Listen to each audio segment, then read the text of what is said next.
Tumingin-tingin nga ako ng helmet dyan kasi baka mauntog yung kabit ko. Mahirap na at baka maging single mom na naman ako. Ayan ang pinakamahirap na part, yung magiging single mom ka ulit dahil kabit ka lang din naman. So ayan nga guys, nakakalula ang mga presyo nito pero kakayanin naman basta't hindi mauntog ang kabit ko at mahirap na.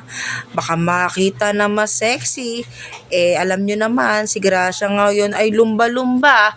Ang hirap pagpapayat lalo na't madami kang perang pambiling pagkain. Ano naman kung lumba-lumba si Gracia, kahit na mataba tumaday pa rin ako naloloko at pinipilahan pa rin. Paano pa kaya pag pumayat ang isang Gracia? Takilang, ina mo, nga ako for today's video habang ang pilik mata ko ay galit na galit sa pagtirik.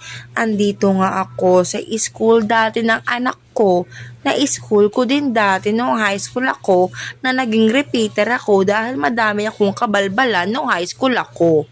At syempre, pagtapos ko maayos ang kagaguhan ng anak ko sa school na yon, dumiretso ako rito sa Dali para mag-grocery. Ang tatakaw kasi ng mga kasama ko sa bahay. Pinagpipilian ko nga kung bacon o hotdog pero hindi ko binili, tosino na lang kasi hindi masarap yung hotdog nila. Bacon, hindi ako sure, hindi ko pa natatry. At ayan nga, mixed vegetable na yan, bumili ako ng 4 dati. Ang bilis mapanis kaya hindi na ako bumili ulit. So tumitingin-tingin na lang ako ng mga pwede kong bilhin na hindi ko naman kailangan kasi may pambili ako. Kakatapos lang ng outing na gastos, panibagong gastos na naman for today's video.